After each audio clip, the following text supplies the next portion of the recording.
Hello everyone and welcome back to another tutorial from Tech for Gamers. In this video, I'm going to show you how you can download and install the Spongebob SquarePants Cosmic Shake game on your PC. So let's get started right away.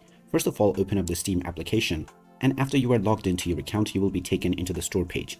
From here, click on the search box, and now just type in Spongebob SquarePants Cosmic Shake to begin your search. Once you find the game, you can click on it, and this will take you into the game page where you can check out the trailer as well as the reviews. Scroll down and click on the Add to Cart button alongside your preferred bundle or edition. You can then click on View My Cart to continue towards your payment. You can then use your Steam wallet balance or any one of the payment methods from the drop-down menu. Then just enter your credentials as well as your billing information. Finally, when you complete the payment, the game will be added to your library, and you can start the installation of the game with just a few clicks. And once it is done, you may start enjoying the Spongebob SquarePants The Cosmic Shake game on your PC. So there you have it. That is how easy it is to download and install Spongebob SquarePants The Cosmic Shake.